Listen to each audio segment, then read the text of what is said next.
संगत जी, सभी को जय गुरु जी। शुक्राना गुरु जी महाराज का अनंतम अनंतम शुक्राना। ओम नमः शिवाय। शिव जी सदा सहाय। ओम नमः शिवाय। गुरु जी सदा सहाय। जय गुरु जी। संगत जी, चैनल पे आप अपने सत्संग भेज सकते हैं दिए हुए नंबर पर, और सत्संग में गुरु जी की महिमा आपकी आवाज़ क्लियर होनी चाहिए। और संगत जी, गुरु जी कहते हैं कि जो भी सत्संग करता है और जो सत्संग सुनता है, दोनों का ही कल्याण होता है।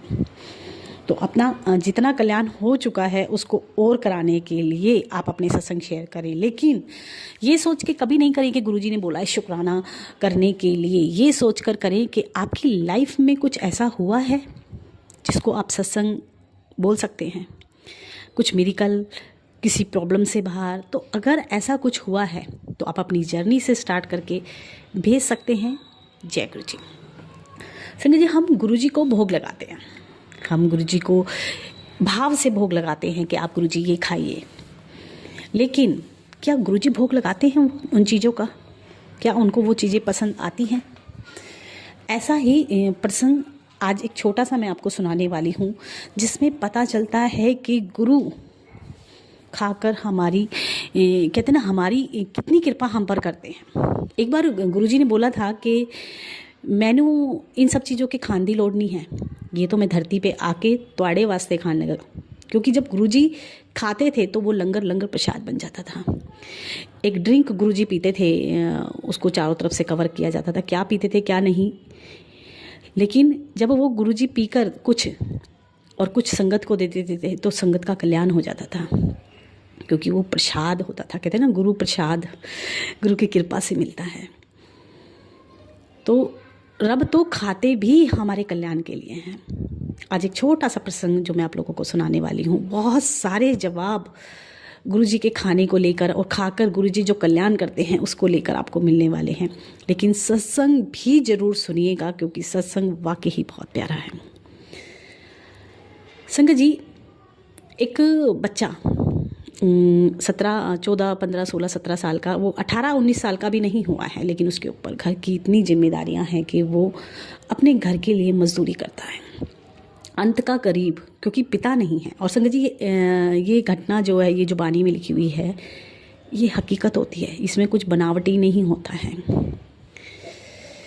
तो माँ जो बीमार रहती है, लेकिन उसके मन की एक इच्छा है कि वो अपने गुरु से मिलने जाए, श्री हरगोविंद साहब जी के दर पे। उसकी एक ही ख्वाहिश है, तो वो अपने बच्चे से बोलती है कि बेटा कुछ मजदूरी बढ़ा, ताकि खाना खाने के साथ साथ 2 रुपये हम बचा सकें, ताकि मैं वहाँ दर्शन करने जा सकूँ। जिनके पास पैसा होता है संगत जी, वो तो चले ही जाते हैं, लेकिन जो गरीब होते हैं उन्हें तो गुरु के दर पे जाने के लिए 1 रुपया जोड़ना होता है। तो ऐसी ही सिचुएशन उनकी थी। जब वो बेटा उसका खाना मतलब लेके जाने से पहले उसकी माँ क्या करती थी कि बैठ के अपने गुरु के सामने अपने बच्चे को 2 रोटियां नमक के साथ रख के, 1 गिलास जल रख के अपने बेटे को बोलती थी, तू मुझे जपजी साहब का पाठ सुना। और वो जपजी साहब का पाठ बहुत प्रेम से सुनाता था अपनी माँ को। और वो सुनाने के बाद जो उसकी माँ थी वो कहती थी कि ले अब तू भोजन कर ले और खा के तू अपने काम पे जा। यही सिलसिला चलता था, लेकिन बच्चा मतलब इतनी मजदूरी नहीं कर पा रहा था कि अपनी माँ के लिए थोड़े से पैसे जुटा सके, ताकि वो अपने गुरु के दर्शन करने जा सके, लाख कोशिश करने पर भी। तो एक दोस्त था, जो कहते हैं ना आपस में बच्चे बात करते हैं, तो वो अपनी सिचुएशन बता रहा था कि मैं कितनी मेहनत कर रहा हूँ, मैं सब कुछ कर रहा हूँ, लेकिन कुछ पैसे नहीं जुटा पा रहा हूँ मैं मेरी माँ के लिए, जो मेरी माँ की इच्छा है कि वो अपने गुरु के दर्शन करने जाना चाहती हैं, मैं कर नहीं पा रहा हूँ। ऐसे ही चलता रहा, चीज़ें होती रहीं। माँ उसे रोज़ भोजन करा के देती, एक ही टाइम का भोजन कर पाते थे, दूसरे टाइम का नहीं कर पाते थे। तो हालत इतनी गंभीर, कहते ना, इतनी गरीबी थी, लेकिन परमात्मा पे विश्वास।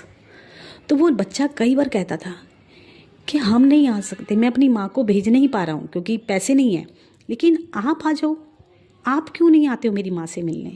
तो जब जपजी साहब का पाठ करता था तो कई बार अरदास करता था मन ही मन कि आप क्यों नहीं आ जाते हो, हम बेबस हैं, आप तो नहीं हो, आपको रोज़ पुकारते हैं, आप आते क्यों नहीं हो। संगत जी, एक दिन उसका दोस्त, जब वो काम पे मजदूरी कर रहे थे, तो एक दिन उसका दोस्त दौड़ कर आता है कि जहाँ पे जाने की तू रोज़ अपनी माँ को ले जाने की इच्छा रखता है, आज वो खुद इस जगह आए हुए हैं फला फला गाँव में, तू जा उनसे मिल जाके, कि आज तो वो खुद आए हुए हैं यहाँ तक। बच्चा दौड़ा और जाके देखा कि सामने गुरु बैठे हैं। सबने लाइन में खड़े थे दर्शन के लिए, वो भी खड़ा था इस इंतज़ार में कि मेरी बारी आएगी तो मैं जाके बोलूँगा कि मेरी माँ आपसे मिलना चाहती हैं, आप मेरे घर चलो। लेकिन मन की इच्छा, बोल नहीं पाएगा शायद। कहते ना, हम गुरु के समक्ष जब खड़े होते हैं तो हमारी बोलती बंद हो जाती है, क्योंकि उनका नूर, उनका ओरा इतना स्ट्रॉन्ग होता है। लाइन आगे बढ़ती जा रही है। अब सब देख रहा है कि सब भेंट दे रहे हैं गुरु को, कुछ ना कुछ दे रहे हैं, मत्था टेक रहे हैं, कुछ गुरु को भेंट दे रहे हैं। अब उसने सोचा मैं क्या दूँ, मेरे पास तो कुछ है ही नहीं। जेब में हाथ डाला तो एक गुड़ की रेवड़ी जो उसकी माँ देती थी कि अगर भूख लगे तो खाकर पानी पी लेना, क्योंकि इससे ज़्यादा तो कुछ होता नहीं है। उस गुड़ की रेवड़ी को एक कपड़े में बांध कर वो बच्चा रोज़ लेके जाता था। उसमें कई गांठें लगी होती थीं ताकि वो निकल ना जाए। अब उसने वो निकाली और निकाल के वापस रख ली कि ये मैं कैसे दे सकता हूँ, सब तो इतनी अच्छी अच्छी भेंटें दे रहे हैं, मैं कैसे दे सकता हूँ। गुरु तो बहुत महान है, गुरु तो बहुत बड़े हैं, उनके सामने ही छोटी सी भेंट। एक शर्मिंदगी उसको महसूस हुई, उसने वापस रख ली। जब वापस रखी तो गुरु ने आवाज़ लगाई कि जो लाया है वो देता क्यों नहीं है, वापस क्यों रख ली। उसका नाम लेके वो देखने लगा सामने कि मुझे ही आवाज़ लगा रहे हैं और मैंने ही रखी तो मुझे ही बोल रहे हैं। तो उसको बुलाया कि मेरे पास आ, जो लाया है वो दे मुझे। उसने डरते डरते संगत जी निकाल के दी बड़े प्यार से और गुरु के आगे रख दी। अब गुरु, आप इमेजिन करो संगत जी, गुरु उसकी पोटली की गांठें खुद खोल रहे हैं। उन गांठों में वो क्या क्या खोल रहे हैं, काम, क्रोध, लोभ, मोह, अहंकार, उसके जीवन से वो सब चीज़ें गुरु ने निकाल दी उन गांठों को खोल खोल के। और बड़े प्रेम से वो खाई। जब वो खाई तो बोले, मांग, क्या मांगना है, क्या कहना चाहता है। तो बोला, आपके दर्शन के लिए मेरी माँ तरस रही है, पैसे नहीं हैं इसलिए आ नहीं पा रही थी, लेकिन आज आप आए हो तो चलो ना मेरे साथ, मेरी माँ इंतज़ार कर रही हैं। गुरु बोले, चल। कहाँ लेके चलेगा। तो बोला कि आप अपने घोड़े पे चलो, मैं पैदल पैदल चलूँगा। बोले, नहीं, तू मेरे साथ चलेगा। और गुरु, जिनके दर्शनों की लाइनें लगी रहती हैं, जिसके हर किसी को दर्शन नहीं होते हैं, वो उस बच्चे के साथ उसके कंधे पे हाथ रख के उसके साथ जा रहे हैं। आसपास के लोग देख रहे हैं कि ये क्या हो रहा है, कि गुरु इसके गले में हाथ डालकर इसके साथ साथ चल रहे हैं। कितना प्यार है गुरु के मन में अपनी संगत के लिए, अपने बच्चों के लिए। चलकर जब वो घर पहुंचे तो माँ को पहले ही किसी ने बता दिया कि तेरा बेटा गुरु को लेके आ रहा है, आज गुरु उसके साथ आ रहे हैं। माँ दौड़ कर साफ सफाई कर रही है, एक चारपाई बिछाई, उस पर चादर बिछाई और दौड़ के गुरु के पास गई कि आइए यहाँ विराजमान होइए। गुरु बैठे। माँ भाग कर रसोई में से कुछ खाने के लिए लाई, जो रूखा सूखा था, जो रोज़ खाते थे वही लेकर आई कि आप आए हो, मैं आपके लिए भोजन लेके आई हूँ, आप इसको खाइए। गुरु पता है क्या कहते संगत जी, कि मुझे ये भोजन नहीं खाना है, मुझे वो भोजन खाना है जो तू मुझे रोज़ खिलाती है। माँ चौंक गई और बच्चा भी सोचने लगा कि भोजन तो वही है जो हम रोज़ गुरु जी को भोग लगाते हैं, जो पहले खिलाते हैं, रखते हैं और फिर मैं खुद खा के उसको जाता हूँ। भोजन तो वही है, फ़र्क क्या है। तो माँ ने कहा कि भोजन तो वही है मेरे रब, जो मैं तुझे रोज़ भोग लगाती हूँ, जो आपके रोज़ आगे थाली में मैं रख कर और फिर मेरे बेटे को कहती हूँ कि खा ले। तो गुरु कहते हैं कि ये नहीं, मुझे वो भोजन चाहिए जो तेरा बेटा मुझे रोज़ जपजी साहब का पाठ सुनाता है, मुझे वो भोजन खाना है। तू क्या सोचती है, जब तू जपजी साहब का पाठ अपने बेटे से कराती है, भोजन लेके बैठती है, तो मैं वहाँ नहीं होता हूँ? मैं वहीं होता हूँ और मैं वो भोजन ग्रहण कर रहा होता हूँ जो तू बड़े प्यार से लेके बैठती है और तेरा बेटा मुझे जपजी साहब का पाठ सुनाता है। तो मुझे वो जपजी साहब के पाठ का भोजन करना है, मुझे ये भोजन नहीं करना है। ये भोजन उस भोजन के बिना अधूरा है। माँ की आंखों से आंसू और बेटा मन में ये विचार कर रहा है कि हम तो ये सोचते थे कि हम ऐसे ही जपजी साहब का पाठ कर रहे हैं, हमें नहीं पता था कि आप स्वयं बैठकर हमारे बीच में उसे सुन रहे हैं। बेटे ने बड़ी मधुरता से, बड़े सरल तरीके से, जैसे वो रोज प्रेम से अपने गुरु को पाठ सुनाता था, वैसे ही सुना रहा है। और गुरु एक एक बाइट, एक एक टुकड़ा उस भोजन का ग्रहण कर रहे हैं। संगत जी, हम सोचते हैं हम पाठ कर रहे हैं, हम शिव पुराण कर रहे हैं, क्या गुरु सुन रहे हैं?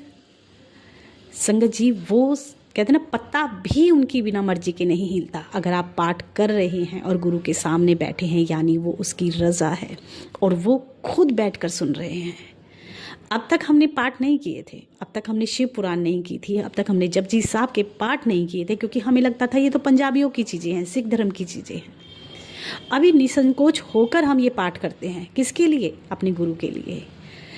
अपने गुरु के सामने जो चीज़ें हमें कभी पढ़ी नहीं, कभी सुनी नहीं, जो हमें समझ नहीं आती थी, अभी वो हम करते हैं। तो कराने वाला कौन है? गुरु जी स्वयं है। और जब वो कराते हैं तो कोई भी चीज़ व्यर्थ नहीं जाती है संगत जी। हर चीज़ का फल होता है, हर चीज़ एक कर्म को काटती है। तो कभी भी ये नहीं सोचें कि हम जो भोजन करा रहे हैं सिर्फ वही भोजन है। गुरु का असली भोजन वो पाठ, वो सिमरन, वो मंत्र जाप है जो हम उनके सामने बैठ के करते हैं। बाकी चीज़ें तो सब उसी की बनाई हुई हैं, अन्न धन सब उन्हीं का है, उनको हम कुछ नहीं दे सकते, फूल तक भी उनको हम नहीं दे सकते। लेकिन जब हम प्रेम से उनके लिए पाठ करते हैं, उनको याद करते हुए उनको भेंट करते हैं कि आपके लिए, आपके समक्ष बैठकर हम ये पाठ कर रहे हैं, आप स्वीकार करो, तो असली भोजन रब का वही है और उसके करने से हमारा कल्याण हो जाता है। एक सत्संग एक आंटी का जो कि बहुत प्यारा है संगत जी, सुना करो सत्संग, क्योंकि सत्संग सुनने से भी आपके जवाब मिलते हैं। गलती हो जाए तो माफ़ करना। ये छोटी छोटी बानी में लिखी हुई कथाएं ना संगत जी हमारी बहुत सारी भ्रमों को दूर कर देती हैं, बहुत सारी हमारी उलझनों को सरल कर देती हैं। जय गुरु जी, शुक्राना गुरु जी, अनंतम अनंतम शुक्राना। ओम नमः शिवाय। शिव जी सदा सहाय। ओम नमः शिवाय। गुरु जी सदा सहाय। जय गुरु जी, शुक्राना गुरु जी। संगत जी, आज ही मेरा संध्या वेले शुक्राना सत्संग है। संगत जी, सत्संग तो बहुत सारे होते रहते हैं, रोज ही सत्संग होते हैं। पर कभी कभी मैं सोचती हूँ संगत जी कि गुरु जी के जो शुक्राना सत्संग है ना, या जो गुरु जी के चमत्कार है, उनको आप सिर्फ महसूस कर सकते हो। अ, आप कभी कभी हम सत्संग करते भी है तो कई बार सामने वाले को लगता कि पता नहीं ये क्या बोल रहे हैं, क्यों बोल रहे हैं। लेकिन एक्चुअली वो चीज़ें आप महसूस कर सकते हो जो आपके साथ हो रही होती है। अ, अगर मैं अपनी बात करूँ ना संगत जी, कि जब से गुरुजी ने मेरा हाथ थामा है ना, मेरी ज़िंदगी पूरी तरह से बदल गई है। इतनी चीज़ें मुझे गुरुपा ने क्लियर करवाई हैं संगत जी। मैं सच मानिए, मैं बता नहीं सकती हूँ। मैं बहुत सीधी लड़की हूँ, बहुत ही मतलब बहुत जल्दी लोगों पे विश्वास कर लेती थी। बहुत जल्दी लोगों को अपना मान लेती थी और मुझे उसी वजह से ना लोग मेरा बहुत फ़ायदा उठाते थे। मैं पर मुझे तो उनके चेहरे नहीं दिखते थे कि वो मेरे सामने कुछ और होते हैं और दूसरों के सामने कुछ और होते हैं। संजय जी, क्या हुआ कि बहुत टाइम से ना आप देखो गुरुपा की कितनी स्ट्रॉन्ग टेलीपैथी होती है कि मैंने अपने पुराने सत्संग में बहुत सारी चीज़ें शेयर की हैं कि मेरी लाइफ में कितनी सारी चीज़ें हुई हैं कि भई मेरे फैमिली में मेरे पापा नहीं है, भाई नहीं है, मेरी मम्मी मेरे साथ रहती है, या मैं कह लूँ कि मैं उनके साथ रहती हूँ। क्योंकि मेरे इन-लॉज़ भी बहुत अच्छे नहीं थे संगत जी, मेरे साथ बहुत अच्छा उनका नहीं रहा है। और वो डोमिनेट टाइप के लोग हैं जो हमेशा जैसे कहते हैं ना किसी की लड़की उसको दबा के रखना है, वो घर में चुँ भी ना करे, बोले भी ना। जहाँ बैठे कहें वहाँ बैठे, जैसे बोला जो कपड़े दे रहे हैं वो पहने। उसकी अपनी पसंद नापसंद कुछ नहीं, मतलब उस टाइप के थे। तो संगत जी मैंने भी लाइफ़ में चीज़ें ऐसे ही मान ली थी कि ठीक है जैसे चल रहा है चलने दो, क्योंकि एक लड़की देखती है कि जब उसका हस्बैंड ही उसको खुल के सपोर्ट नहीं कर रहा है किसी भी चीज़ के लिए, तो वो अगर मम्मी पापा के पास जाएगी उनको अपने दुख बताएगी तो वो बेचारे बहुत दुखी होंगे। तो अपने माँ बाप को दुख ना हो तो लड़कियां बहुत सारी चीज़ें नहीं कहती, जो कि मेरे साथ भी था। मैं कुछ भी अपने मम्मी पापा को नहीं बताती थी, अपने आप ही बस कभी बुरा लगा रो ली, ये वो कर लिया, बस कभी मैंने कभी अपने मम्मी-पापा से बातें शेयर नहीं की। लेकिन फिर बहुत सारी चीज़ें हुई मेरी लाइफ में और आज मैं यहाँ आ गई हूँ कि मेरी मम्मी के साथ ही रह रही हूँ, क्योंकि मेरी फैमिली में ना तो पापा हैं, ना भाई रहे। अब संगत जी पहले जब अब क्या मेरी सिचुएशन चल रही है कि मेरी जो मदर इन लॉ है वो भी यहीं पे शिफ्ट हो गई हैं मेरे सिटी में। और जब मेरा बच्चा छोटा था उन्होंने कभी मुझे ज़्यादा सपोर्ट नहीं किया। मैं ज़्यादा टाइम अपने मम्मी-पापा के घर ही रहती थी अपने बच्चे को लेके। बहुत एक छोटे से बच्चे को पालना कोई आसान काम नहीं होता, और एक पहला बच्चा है और घर में कोई नहीं होता और छोटा-सा बच्चा है संगत जी। मुझे पता है मैंने कितनी मुश्किलों से बच्चे को पाला, अकेले हर चीज़ मैनेज किया, हर चीज़। सुबह से सब लोग चले जाते थे, रात तक आते थे और पूरा दिन मैं अकेले परेशान हो जाती थी संगत जी कि मतलब कितनी बार होता है घर के कुछ थोड़े बहुत काम अपना करना है, कुछ मतलब एक छोटे से बच्चे 2-3 महीने के बच्चे को सँभालना। उसमें भी घर में पूरी रिस्ट्रिक्शन कि ये नहीं होना चाहिए, ऐसे नहीं होना चाहिए, ये चीज़ ऐसे घर में छोटा-सा बच्चा है तो घर गंदा भी होगा, सब कुछ होगा। मैंने बहुत मतलब उससे चीज़ें करी थी। लेकिन आज जब वो बच्चा 9-10 साल का हो गया, अच्छा है, पढ़ा सब कुछ ठीक है उसका, तो आज वो औरत चाहती है कि मैं उसकी कस्टडी उसके बच्चे की कस्टडी उसको दे दूँ और मैं बिल्कुल खाली होके बैठ जाऊँ। मतलब मेरे पास कुछ नहीं रहेगा, क्योंकि अब उसके पास करने को कुछ नहीं है ज़िंदगी में। मैंने कभी नहीं रोका संगत जी अपने हस्बैंड अंकल को। मैंने कहा आप अपनी मम्मी-पापा को जैसे चाहो वैसे रखो, मेरी जान छोड़ दो प्लीज़। क्योंकि कभी उन्होंने मुझे वो हस्बैंड वाला प्यार, केयर कुछ दिया ही नहीं। ना उसके मन में कभी मेरे लिए वो सब चीज़ें थी। अब संगत जी चीज़ें इतनी बढ़ गई ना कि जब वो सीधी उँगली से हाथ घी वो कहते हैं नहीं निकलता, तो उन लोगों ने उल्टे काम शुरू कर दिए। इतने ब्लैक मैजिक हो रहे हैं, इतने ज़्यादा यकीन मानिए संगत जी, अगर गुरुजी नहीं होते ना अब तक मैं ज़िंदा नहीं होती और शायद मेरा बच्चा भी नहीं, मेरी मम्मी भी नहीं। सॉरी संगत जी। मतलब इतना कुछ मेरे पे किया गया है, मेरे साथ ऐसी-ऐसी चीज़ें हुई हैं संगत जी कि मेरे शरीर को ऐसा कर दिया जाता है कभी-कभी कि मेरी पूरी एनर्जी खींच ली जाती है। अच्छी खासी मैं रात को सोती हूँ, अच्छी खासी कोई ऐसा नहीं एकदम से ही गला ऐसे पकड़ लिया जाता है मेरा, मतलब मैं बता नहीं सकती कि सोते-सोते ही बहुत लोग इन चीज़ों को नहीं मानते कि नहीं, लेकिन सच मानिए ये चीज़ें होती हैं और जो इन चीज़ों से को झेल रहे होते हैं ये वही समझ पा रहे होते हैं कि उन पे क्या बीत रही होती है। और जो लड़कियाँ इन चीज़ों को झेल रही होती है ना, और मैंने देखा है संगत जी गुरुपा अपनी बेटियों का हाथ बहुत जल्दी पकड़ते हैं, क्योंकि सबसे ज़्यादा परेशान उनकी बेटियाँ ही होती हैं और वो उनसे अपने बेटियों का दुःख देखा नहीं जाता। मेरे को भी संगत जी गुरुपा ने मुझे इस चीज़ का वो तो नहीं है, लेकिन गुरुपा की साक्षात टेलीपैथी हुई थी संगत जी, और टेलीपैथी के थ्रू गुरुपा ने मुझे जोड़ा था। मुझे किसी ने नहीं जोड़ा था, मुझे नहीं पता था संगत जी। किसी के थ्रू मैं नहीं जुड़ी थी और डायरेक्ट गुरुपा ने, और उस टाइम पे जिन चीज़ों से मैं जूझ रही थी, बिल्कुल वही चीज़ें बार-बार मेरे सामने आ रही थी। तो मुझे समझ नहीं आया। फिर वो जब मैंने चीज़ें देखी कि यार ये तो वही मैसेज है जो मेरे साथ हुआ था, आज भी ऐसे ही हुआ। और फिर बाई चांस मेरे को पता नहीं क्यों गुरुपा ने कहा कि सत्संग सुन। मेरे को किस चीज़ ने मैंने कोई एक सत्संग सुना जिसको सुनते ही संगत जी मैं ऐसी हो गई कि बस फिर सुनती गई सत्संग और गुरुपा से जुड़ गई। और फिर तो ऐसे-ऐसे चमत्कार शुरू हुए संगत जी, पूरी ज़िंदगी गुरुपा ने मेरी चेंज कर दी। मुझे इतना कुछ दिखा दिया कि तू जिन लोगों के लिए दिन-रात लगी रहती है, चाहे वो तेरे हस्बैंड हैं या इन-लॉज़, वो उनके चेहरे दिखा दिए कि देख, वो तो ये सोचते हैं तेरे बारे में, तेरी पीठ पीछे उनके ये चेहरे हैं। और संगत जी, मैं हम कुछ नहीं कर सकते क्योंकि उनको सज़ा देने का हक तो गुरुपा को ही है। लेकिन गुरुपा ये भी नहीं चाहते कि उनकी बेटियाँ जल्दी बनी रहें, कि जो उनको पसंद नहीं करते और उनके पीछे पागल हुई रहें। और इस चीज़ का मुझे बहुत शुक्राना है गुरुपा। सब लड़कियों के और औरतों के हालात एक जैसे नहीं होते। बहुत लड़कियाँ, बहुत औरतें बहुत अच्छी लाइफ़ जी रही होती हैं, उनको बहुत अच्छे लाइफ़ पार्टनर मिले होते हैं इन-लॉज़, लेकिन कुछ-कुछ की होती है और जो होती हैं, वो बहुत दुखी होती हैं संगत जी। और उनका हाथ गुरुपा जल्दी पकड़ते हैं। और मेरे साथ भी संगत जी इतनी सारी चीज़ें, अब मैं मतलब मेरे साथ तो ब्लैक मैजिक के बहुत चमत्कार हुए हैं।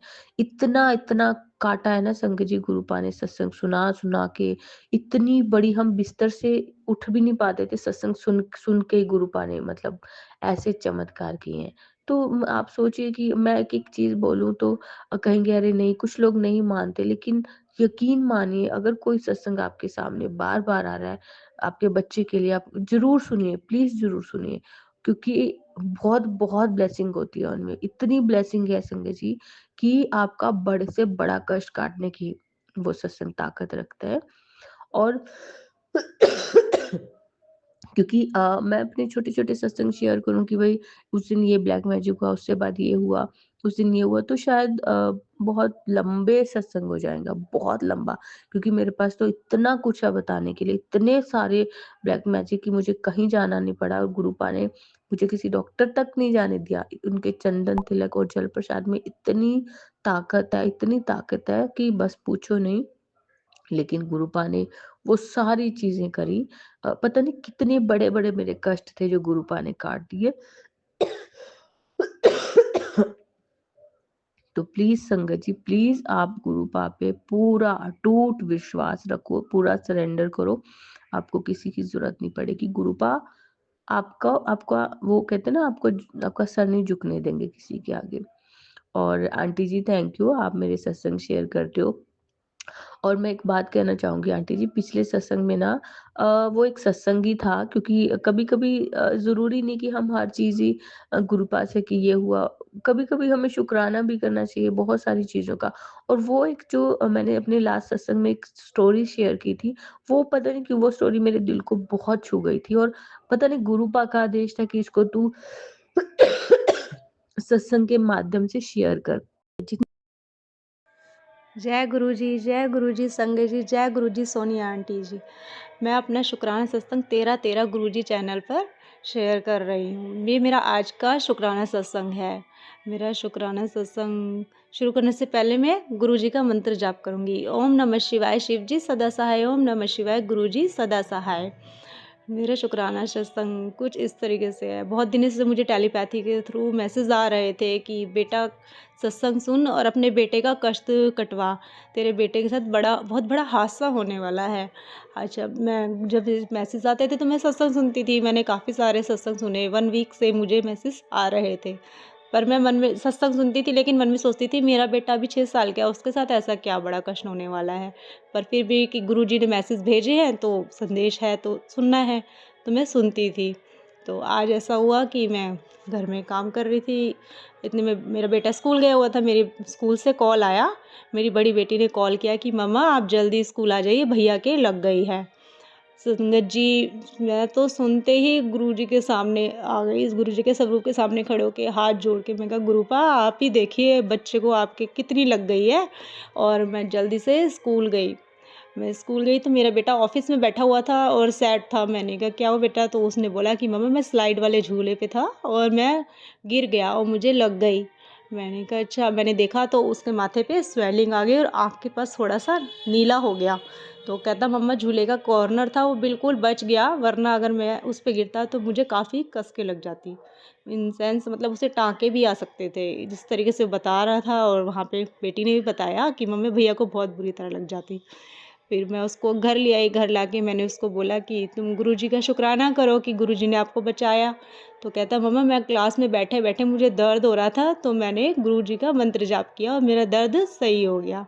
शुक्राना गुरुपा, आपने मेरे बेटे का कष्ट काटा। संगत जी, मैं इस शुक्राना सत्संग से आपको ये कहना चाहती हूँ कि गुरुजी आपको कोई भी टेलीपैथी करते हैं या कोई भी मैसेज देते हैं, कोई भी सत्संग अगर आपके सामने शो होता है तो वो स्पेशली आपके लिए ही शो होता है। गुरुजी का हर सत्संग, हर टेलीपैथी को इग्नोर ना करें, हर सत्संग सुना करें, क्योंकि गुरुपा अगर कोई टेलीपैथी या कोई मैसेज आपको बार बार शो कर रहे हैं तो उसका मतलब ये है कि वो आपके लिए ही है।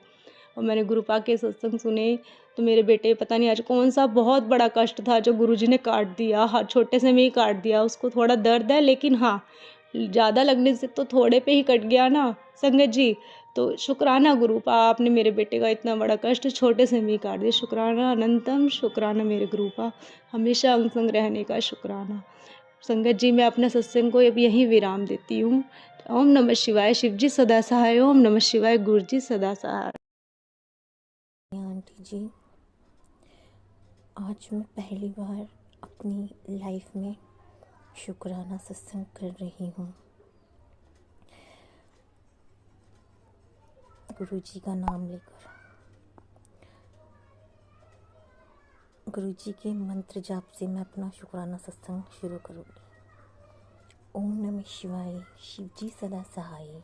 ओम नमः शिवाय, गुरुजी सदा सहाय। जय गुरुजी, शुक्राना गुरुजी। संगत जी, मेरी तबीयत बहुत ख़राब रहती थी पहले, बहुत ही ज़्यादा। मेरी शादी के बाद मेरी तबीयत और ज़्यादा ख़राब रहने लगी। मैं इतनी परेशान थी, मैं हिल तक नहीं पाती थी। मैं शॉर्ट में ही बताना चाहूँगी, सॉरी संगत जी, अगर ऐसे बताने बैठी तो बहुत लंबा हो जाएगा। मेरी तबीयत बहुत ज़्यादा ख़राब रहती थी तो मैं अपने मायके आई हुई थी। मेरी मम्मी पापा मुझे बड़े मंदिर लेके गए थे। सबसे पहले मैंने वहाँ पे दर्शन करे, सब अच्छे से हो गया। जब हम संगत जी वहाँ से निकल रहे थे अपने घर के लिए, जहाँ पे वेटिंग एरिया है, मैं वहाँ पे खड़ी थी। एक संगत आंटी जी ने गुरुजी का ब्रेसलेट स्वरूप पहना हुआ था। तो मैं उनसे यह पूछ रही थी कि ये ब्रेसलेट स्वरूप कहाँ मिलते हैं। तो उन्होंने मुझे जवाब दिया कि ये ऐसे नहीं मिलते, ये तो खुद आते हैं, इन्हें हम खरीद नहीं सकते। तो मैं वहीं चुप हो गई। वो बस मैंने ऐसे ही पूछ लिया था। फिर हम अपने घर आ गए, मतलब कि अपनी मम्मी के यहाँ पे। संगत जी, 2-3 दिन के अंदर अंदर मेरे घर पर मेरे पापा के थ्रू 2 टोकरियाँ आई। छोटी छोटी टोकरियाँ नहीं होती संगत जी, जिसमें हम पूजा पाठ का सामान रख सकते हैं, फूल कुछ भी, ऐसी टोकरियाँ आई। मैं उन्हें देख के बहुत ही अट्रैक्ट सी हो गई, उन्हें देख के कि हाँ इसमें क्या है। बहुत ही सुंदर टोकरियाँ थी। और संगत जी, जब मैंने उन टोकरियों को खोल के देखा, मेरे रोंगटे खड़े हो गए संगत जी। उस टोकरी के अंदर एक ब्रेसलेट स्वरूप येलो कलर के, उसमें मतलब ऐसे टेडी बेयर से बने हुए हैं गुरुजी का ब्रेसलेट स्वरूप था। और एक बहुत बड़ी माला, उसमें माता रानी का स्वरूप था।